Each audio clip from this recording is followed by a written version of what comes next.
Hello, ഇന്ന് ഞാനൊരു sponge cake റെസിപ്പിയാണ് ഇവിടെ ചെയ്യുന്നത്. എല്ലാവർക്കും ഇത് ഫെയിലാവാതെ ഉള്ളൊക്കെ വെന്ത് നല്ല പെർഫെക്റ്റ് ആയിട്ട് തന്നെ കിട്ടും. അപ്പോൾ ഇത് നമ്മൾ ബ്ലാക്ക് ഫോറസ്റ്റ് കേക്കൊക്കെ ഉണ്ടാക്കുന്ന സമയത്ത് നമ്മൾ ബേസായിട്ട് ഉപയോഗിക്കുന്ന ഒരു കേക്കാണിത്. അപ്പോൾ അധിക പേരും ഈ ഒരു ബേസ് തന്നെയാണ് ബ്ലാക്ക് ഫോറസ്റ്റ് കേക്കിനൊക്കെ ഉപയോഗിക്കാറ്. അപ്പോൾ ഇത് ഓവണൊന്നും ഇല്ലാതെ തന്നെ നമുക്ക് വളരെ പെർഫെക്റ്റ് ആയിട്ട് തയ്യാറാക്കിയെടുക്കാം. അപ്പോൾ എങ്ങനെ തയ്യാറാക്കുന്നുള്ളത് വീഡിയോ കാണാം. അപ്പോൾ ആദ്യം തന്നെ ഒരു അരിപ്പയിൽ കൂടെ നമുക്ക് 1 കപ്പ് മൈദ അരിച്ചെടുക്കണം. മൈദ മാത്രമല്ല, അതിൻ്റെ കൂടെ കുറച്ചും കൂടി ഒരു ഡ്രൈ ഇൻഗ്രീഡിയൻസ് നമുക്ക് ആഡ് ചെയ്യാനുണ്ട്. ആദ്യം തന്നെ 1 കപ്പ് മൈദ എടുക്കുക. പിന്നെ നമ്മൾ ഇതിലേക്ക് ആഡ് ചെയ്യേണ്ടത് 1 ടീസ്പൂണോളം ബേക്കിംഗ് പൗഡറാണ്. പിന്നെ 1/2 ടീസ്പൂണ് ബേക്കിംഗ് സോഡ ആഡ് ചെയ്ത് കൊടുക്കാം. അപ്പോൾ ഈ മൈദയും ബേക്കിംഗ് സോഡയും ബേക്കിംഗ് പൗഡറും എല്ലാം കൂടിയിട്ട് നമുക്ക് ഇതിൽ കൂടി അരിച്ചെടുക്കാം. ഇത് 1-2 പ്രാവശ്യം അരിച്ചെടുത്താൽ എല്ലാം നല്ലവണ്ണം മിക്സായി കിട്ടും. അപ്പോൾ ഇതാ പിന്നെ എന്തെങ്കിലും കട്ടിയൊക്കെ ഉണ്ടെങ്കിൽ അതും നമുക്ക് ഈ അരിപ്പയിൽ കൂടി റിമൂവ് ചെയ്തെടുക്കാൻ പറ്റും. അപ്പോൾ ഞാനിതിവിടെ നല്ലവണ്ണം തന്നെ അരിച്ചെടുത്തിട്ടുണ്ട്. ഇനി നമുക്കൊരു സ്പൂൺ ഉപയോഗിച്ചിട്ട് ജസ്റ്റ് ഒന്ന് മിക്സ് ചെയ്ത് കൊടുക്കാം. മിക്സ് ചെയ്തിട്ട് ഈ ഒരു ഡ്രൈ ഇൻഗ്രീഡിയൻറ്റ് നമുക്ക് മാറ്റി വെക്കാം. ഇനി നമുക്ക് നമ്മുടെ അടുത്ത സ്റ്റെപ്പിലേക്ക് പോകാം.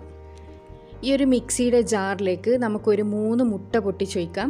നിങ്ങളുടെ അടുത്തുള്ളത് വലിയ മുട്ടയാണെങ്കിൽ 3ൻ്റെ ആവശ്യമില്ല, 2 മുട്ട മതി. എൻ്റെ അടുത്ത് ചെറിയ മുട്ട ആയതുകൊണ്ടാണ് ഞാനിപ്പോൾ 3 മുട്ട എടുക്കുന്നത്. ബീറ്ററിൻ്റെ ആവശ്യമൊന്നുമില്ല. നമുക്ക് ഇതേപോലത്തെ ഒരു മിക്സിയുടെ ജാർ എടുത്തിട്ട് അതിലേക്ക് ഒരു 3 മുട്ട പൊട്ടിച്ച് ഒഴിച്ചു കൊടുക്കാം.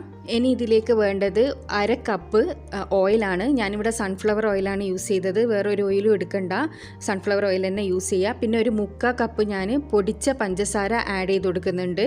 ഒരു 3 മുട്ടേൻ്റെ ഒരു കണക്കെല്ലാം വരുമ്പോൾ ഒരു 3/4 കപ്പ് തന്നെ പൊടിച്ച പഞ്ചസാര വേണ്ടി വരും.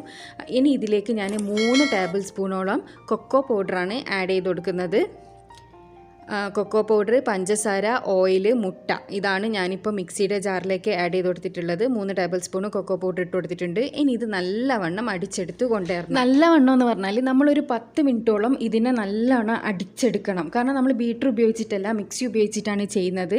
അപ്പോൾ നമുക്ക് സോഫ്റ്റായിട്ട് കിട്ടണമെന്നുണ്ടെങ്കിൽ ഈ ഒരു എന്താ പറയുക, ഈ ഒരു മുട്ട നല്ലോണം ഫ്ലഫി ആയിട്ട് വരണം. അപ്പോൾ ഒരു 10 മിനിറ്റ് കണ്ടിന്യൂസ് ഇട്ട് വെക്കാനല്ല പറയുന്നത്. നമ്മൾ മിക്സി ഒന്ന് ജസ്റ്റ് ചൂടാകുമ്പോൾ അതൊന്ന് ഓഫാക്കി കൊടുക്കണം. ഒരു 10 മിനിറ്റോളം നമ്മളിത് അടിച്ചെടുക്കണം, അതാണ് ഉദ്ദേശിച്ചത്. അതെല്ലാവരും നോട്ട് ചെയ്യുക. നിങ്ങൾ 10 മിനിറ്റോളം ഇത് നല്ല ഫ്ലഫി ആക്കി എടുക്കുക. അതിൻ്റെ ഇടയിൽ നിങ്ങൾക്ക് ഓഫാക്കി ഓണാക്കി ചെയ്യാം.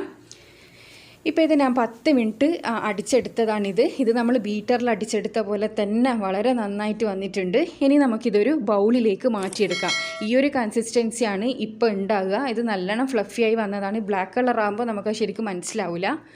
അപ്പോൾ നമ്മൾ നേരത്തെ മാറ്റി വെച്ചിരിക്കുന്ന ആ ഒരു ഡ്രൈ ഇൻഗ്രീഡിയൻറ്റ് കുറച്ചായി ഇതിലേക്ക് ആഡ് ചെയ്തിട്ട് ഒരു ഭാഗത്തേക്ക് മിക്സ് ചെയ്ത് കൊടുക്കുക. എല്ലാ ഭാഗവും ആക്കി മിക്സ് ചെയ്യാൻ പാടില്ല. കട്ട് ആൻഡ് ഫോൾഡർ മെത്തേഡ് ഉപയോഗിച്ചിട്ട് നിങ്ങൾക്ക് മിക്സ് ചെയ്യുക. അല്ലാന്നാണെങ്കിൽ ഒരു ഭാഗത്ത് മിക്സ് ചെയ്യുക. അപ്പോൾ കുറച്ച് പൊടി ഇട്ടിട്ട് വേണം നമ്മൾ ഇത് മിക്സ് ചെയ്തെടുക്കുക. നമ്മൾ തയ്യാറാക്കി വെച്ചിരിക്കുന്ന പൊടി മുഴുവൻ ഒരുമിച്ച് ഇട്ട് കൊടുത്താൽ നമുക്കിത് മിക്സ് ചെയ്തെടുക്കാൻ ബുദ്ധിമുട്ടായിരിക്കും, കട്ട കെട്ടും, അങ്ങനെയൊക്കെ ഉണ്ടാവും. അപ്പോൾ കേക്ക് പെർഫെക്റ്റായിട്ട് കിട്ടില്ല. നമ്മൾ ചെയ്യുന്ന ഓരോ മിക്സിങ്ങും ബീറ്റിങ്ങും എല്ലാം കേക്കിൻ്റെ പെർഫെക്ഷന് അത്യാവശ്യമാണ്.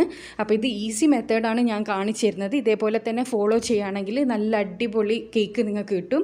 അപ്പോൾ ഞാൻ കംപ്ലീറ്റ് പൗഡർ ഇതിലേക്ക് മിക്സ് ചെയ്ത് എടുത്തിട്ടുണ്ട്. അപ്പോൾ കട്ടിയൊന്നും ഇല്ലാണ്ട് തന്നെ ഒരു ഡയറക്ഷനിലേക്ക് മാത്രം ആക്കിയിട്ട് ഇത് മിക്സ് ചെയ്തെടുക്കണം. അപ്പോൾ ഇതാ ഇവിടെ നമ്മുടെ കേക്ക് മിക്സ് റെഡി ആയിട്ടുണ്ട്. ഇനി അവസാനമായിട്ട് ഞാൻ ഇതിലേക്ക് 1/2 കപ്പ് പാൽ ഒഴിച്ചു കൊടുക്കുന്നുണ്ട്. പാൽ എന്ന് പറഞ്ഞാൽ തിളപ്പിച്ച പാലൊന്നല്ല, സാധാ റൂം ടെമ്പറേച്ചറിൽ വെച്ച പാലാണ്. പിന്നെ പറയാൻ മറന്നുപോയി, നമ്മൾ മുട്ട എടുക്കുമ്പോൾ പാലെടുക്കുമ്പോൾ എല്ലാം റൂം ടെമ്പറേച്ചറിൽ വെച്ചിട്ട് വേണം എടുക്കാൻ. അല്ലെങ്കിലും കേക്ക് പെർഫെക്റ്റായിട്ട് കിട്ടില്ല, തണുത്ത മുട്ടയും തണുത്ത പാലൊക്കെ എടുത്താൽ. അപ്പോൾ അതും കൂടി ഒന്ന് ശ്രദ്ധിക്കുക. അപ്പോൾ പാൽ ഒഴിച്ചിട്ട് ഞാൻ ഒരേ ഡയറക്ഷനിലേക്ക് മിക്സ് ചെയ്തെടുക്കുന്നുണ്ട്. ഇതാ ഈ ഒരു കൺസിസ്റ്റൻസിയാണ് നമുക്ക് വേണ്ടത്. പാൽ ഒഴിച്ചിട്ടില്ലെങ്കിൽ നമുക്ക് ഈ കറക്റ്റ് കൺസിസ്റ്റൻസി കിട്ടില്ല. അപ്പോൾ പാൽ ഒഴിച്ചിട്ട് നമ്മൾ ആ ഒരു കൺസിസ്റ്റൻസിയിലേക്ക് കൊണ്ടുവരണം. അപ്പോൾ ഈ മിക്സ് റെഡിയായി മാറ്റി വെക്കാം. ഇനി ഞാൻ സാധാ ഒരു സ്റ്റീൽ പാത്രത്തിൽ ബട്ടർ പേപ്പർ വെച്ച് സെറ്റ് ചെയ്തെടുത്തതാണിത്. സാധാ നമ്മുടെ സ്റ്റീൽ പാത്രമാണ്, കേക്ക് ടിന്നൊന്നുമല്ല. അപ്പോൾ ഇതിലേക്ക് നമ്മൾ തയ്യാറാക്കി വെച്ചിരിക്കുന്ന ബാറ്റർ ഒഴിച്ചു കൊടുക്കാം. ബാറ്റർ ഒഴിച്ചു കൊടുത്തതിന് ശേഷം നമുക്ക് നല്ലോണം ഒന്ന് ടാപ്പ് ചെയ്തെടുക്കണം. ടാപ്പ് ചെയ്തെടുക്കുക എന്ന് പറഞ്ഞാൽ അതിൻ്റെ എയർ ബബിൾസ് എല്ലാം പോകാൻ വേണ്ടിയിട്ടാണ്. അപ്പോൾ ഞാനിത് അത്യാവശ്യം നല്ലോണം ടാപ്പ് ചെയ്തെടുത്തിട്ടുണ്ട്. അപ്പോൾ നമ്മുടെ ഫൈനൽ സ്റ്റെപ്പ് സ്റ്റെപ്പ്, ഞാനിതാ ഇവിടെ ഒരു ഇഡ്ഡലി പാത്രത്തിൻ്റെ ഒരു പാത്രം മാത്രമാണ് വെച്ചിട്ടുള്ളത്. നിങ്ങളുടെ അടുത്ത് സ്റ്റീമർ ഉണ്ടെങ്കിൽ അത് വെക്കുക. ഇനി അതിൻ്റെ മേലിലേക്ക് ഞാൻ കേക്ക് മിക്സ് ഒഴിച്ച ആ ഒരു സ്റ്റീൽ പാത്രവും കൂടി വെച്ച് കൊടുത്തിട്ടുണ്ട്. ഇനി ഇതൊന്ന് കവർ ചെയ്തെടുക്കണം.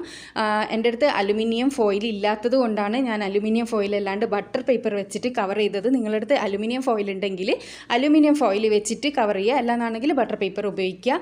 ഇനി അടച്ച് വെച്ചതിന് ശേഷം നമുക്കിത് വെരി ലോ ഫ്ലെയിമിൽ ഒരു 45 to 50 മിനിറ്റ്സ് വേവിച്ചെടുക്കണം. വെരി ലോ ഫ്ലെയിം ആയിരിക്കണം. 45 to 50 മിനിറ്റ്സ് നമുക്കിത് അടച്ച് വെച്ച് വേവിക്കാം.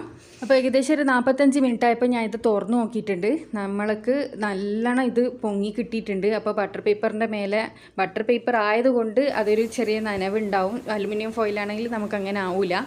അപ്പോൾ ഇതാ പെർഫെക്റ്റായിട്ട് തന്നെ വെന്ത് കിട്ടിയിട്ടുണ്ട്. അപ്പോൾ ഇനി നമുക്കിത് മാറ്റി വെക്കാം. ഇനി ചൂടാറിയതിന് ശേഷം നമുക്കിതൊരു പ്ലേറ്റിലേക്ക് മാറ്റിയെടുക്കണം. അപ്പോൾ ഇവിടെ ചൂടാറിയിട്ടുണ്ട്. ഇത് കണ്ടോ, വളരെ പെർഫെക്റ്റ് ആയിട്ടുള്ള നമ്മുടെ ബ്ലാക്ക് ഫോറസ്റ്റ് സ്പോഞ്ച് കേക്ക് ഇവിടെ തയ്യാറായിട്ടുണ്ട്. പിന്നെ ചോക്ലേറ്റ് സ്പോഞ്ച് കേക്ക് എന്നും വേണമെങ്കിൽ നമുക്ക് പറയാം. നമ്മൾ ബ്ലാക്ക് ഫോറസ്റ്റിന് ബേസ് ആയിട്ട് ഇതാണ് ഉപയോഗിക്കൽ.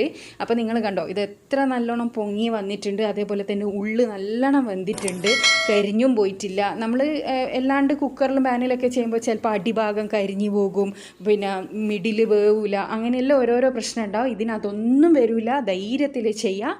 അപ്പോൾ എല്ലാവരും ഇത് ട്രൈ ചെയ്തതിന് ശേഷം അഭിപ്രായം അറിയിക്കുക. അപ്പോൾ അടുത്ത നല്ലൊരു വീഡിയോ ആയിട്ട് വീണ്ടും കാണാം. എൻ്റെ ചാനൽ ഇതുവരെ സബ്സ്ക്രൈബ് ചെയ്യാത്തവരാണെങ്കിൽ ഒന്ന് സബ്സ്ക്രൈബ് ചെയ്യുക. അടുത്തുള്ള ബെൽ ബട്ടൺ കൂടി ക്ലിക്ക് ചെയ്യുക. Thanks for watching.